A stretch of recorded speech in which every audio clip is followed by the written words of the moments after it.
कभी आप चिकन की दुकान पे गए हैं चिकन खरीदने? ऑब्वियसली गए ही होंगे।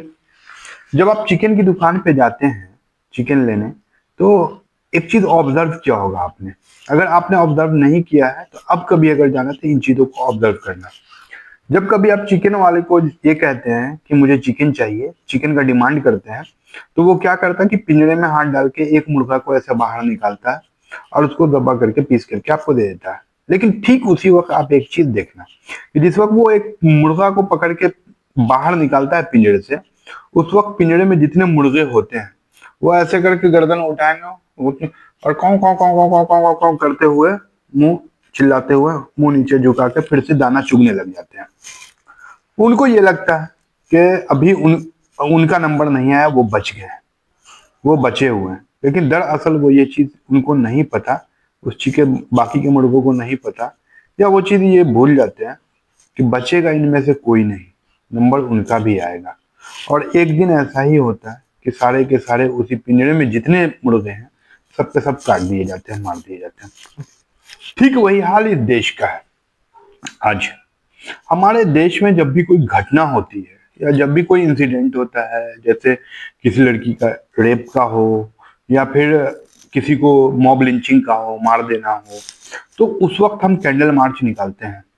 और उस वक्त कैंडल मार्च निकालने के बाद उस वक्त हम बहुत सारा चिल्ला पुकार सोशल मीडिया पे हर जगह करते हैं। फिर उसके बाद हम भूल जाते हैं कि उसका हुआ क्या।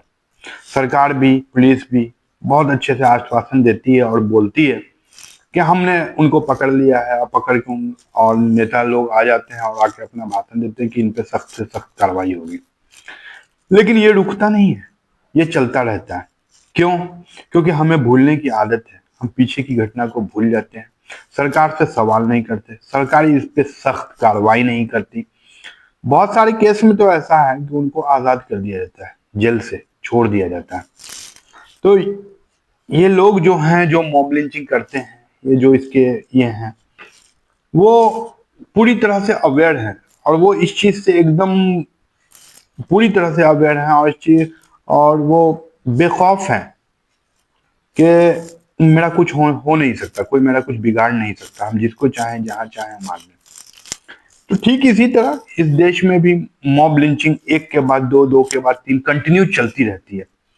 पहले इखलाक, पहलू खान, तबरेज अंसारी, उसके बाद एंजल एंजल चकमा, यहाँ जी अभी सिराज, और अभी यहाँ नूरशेद आलम, और अब नूरशेद आलम। तो ये कंटिन्यू चल रहा है, रुकने का नाम नहीं ले रहा। कभी आपको मार दिया जाता है धर्म के आधार पे, कभी आप मारे जाएंगे भाषा के आधार पे, तो कहीं आप मारे जाएंगे इलाका के आधार पे।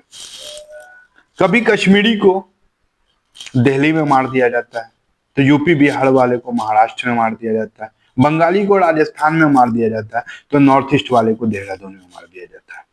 यह सिलसिला खत्म नहीं होता, ये चलता ही रहता है और चलता है। अब कब तक चलेगा ये तय करना होगा। अब इसी में से एक घटना की बात करते हैं, एंजल चकमा की। एंजल चकमा, ये नाम अभी आप फिर से सुर्खियों में सुन रहे होंगे, ये कुछ दिन चलेगा, उसके बाद फिर लोग इसे भी भूल जाएंगे। एक 24 साल का त्रिपुरा का युवक है, 24 ईयर का, और वो देहरादून यूनिवर्सिटी से एमबीए कर रहा था और देहरादून में अपने छोटे भाई के साथ रह रहा था। 9 दिसंबर को 9 दिसंबर 2025 को वो निकलता है बाहर और मार्केट में कुछ सामान खरीदने के लिए अपने भाई के साथ।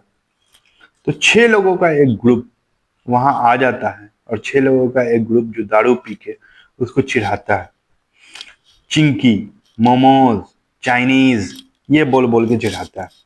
एक ने तो हद ही कर दी, एक ने उसे ये कहा, ये चाइनीज मार्केट में क्या लेने आया है, सुअर का गोश्त, सुअर का मांस। तो इस पे एंजल चकमा उसे कहता है कि मैं चाइनीज नहीं हूं, मैं इंडियन हूं, त्रिपुरा का हूं। अब उसके बाद फिर उससे गाली गलौज होने लगता है, और गाली गलौज होते होते जब एंजल चकमा और उसका भाई इस गाली गलौज और इसकी छेड़छाड़ का विरोध करते हैं, तो उसे चाकू से मार दिया जाता है और इस तरह घायल किया जाता है गले पे, पेट में, हाथ पे, हर जगह चाकू से मारा गया और वो घायल हो गया। घायल होके 17 दिन वो हॉस्पिटल में जिंदगी और मौत से लड़ाई लड़ता रहा और फाइनली 26 दिसंबर को वो डेथ कर जाता है। एंजल चकमा मर जाता है। अब इसमें एक और खास बात है, पता है क्या? एंजल चकमा के जो फादर हैं वो बीएसएफ में है, बॉर्डर सिक्योरिटी फोर्स में। ये वही आर्मी, बॉर्डर सिक्योरिटी फोर्स के आर्मी के जवान हैं और बीएसएफ के जवान हैं जिन आर्मी के नाम पे देश में पॉलिटिक्स होती है, जिस आर्मी के नाम पे देश में देशभक्ति के नारे लगाए जाते हैं, जिस आर्मी के नाम पे राजनीति की जाती है, जिस आर्मी के नाम पे वोट मांगे जाते हैं, और उनका बेटा भी इस देश में सुरक्षित नहीं है। अब सोचने वाली ये बात है।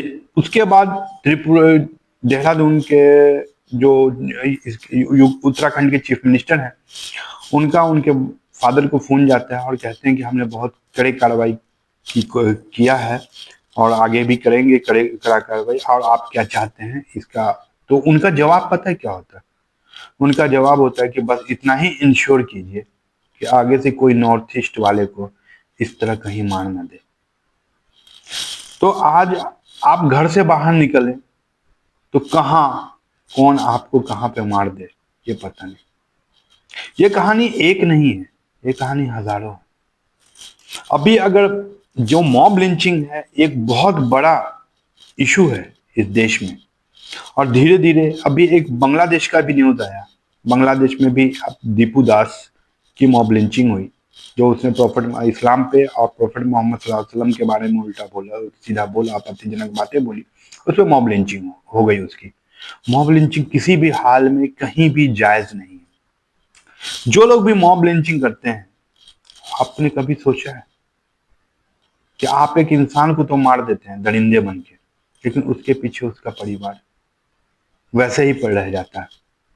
जो एक प्रदेश से एक देश से, एक प्रदेश से दूसरे प्रदेश, एक स्टेट से दूसरे स्टेट जाते हैं रोजी रोटी की तलाश में, और एक शहर से दूसरे शहर जाते हैं रोजी रोटी की तलाश में, उनके पीछे वो अकेला इंसान नहीं होता।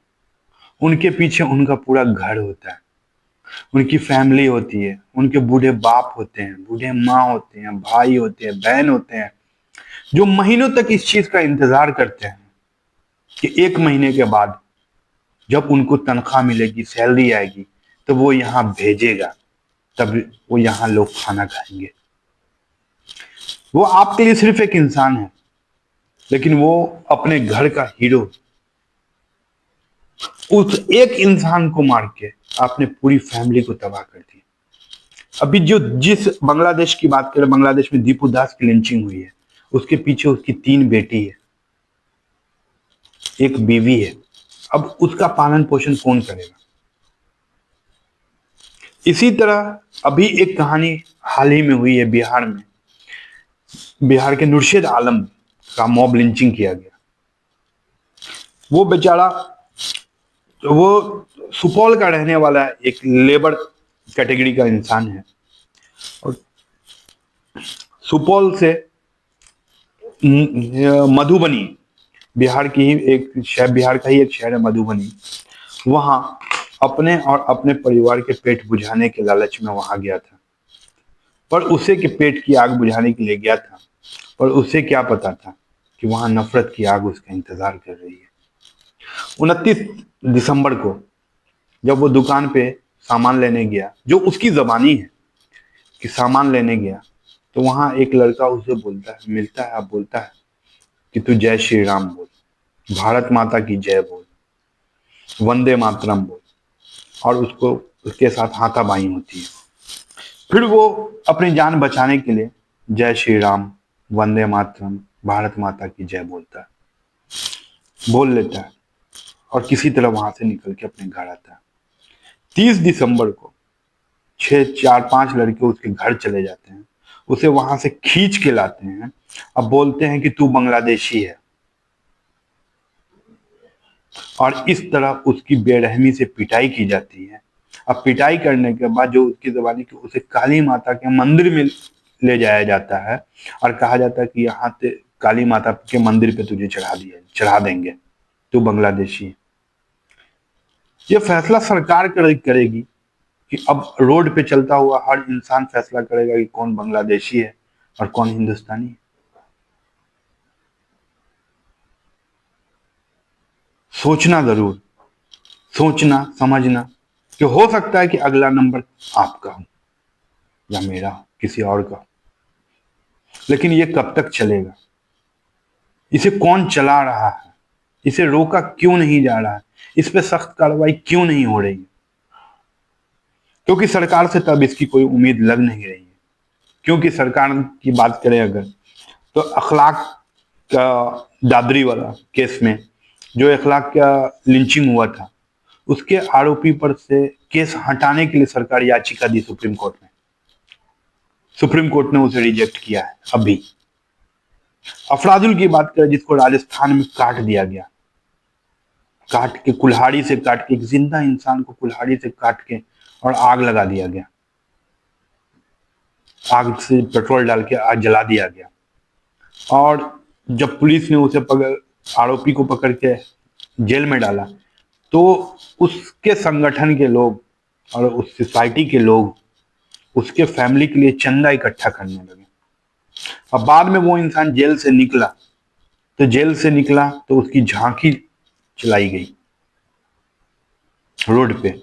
तो आपको क्या लगता है कि सरकार इस पे कार्रवाई करेगी? अरे किसी को पकड़ के 2-4 दिन के लिए आप जेल में डाल देंगे, महीनों के लिए डाल देंगे, लेकिन उससे क्या उसका परिवार वापस आएगा? और फिर हम भूल जाएंगे और फिर एक नई घटना आएगी।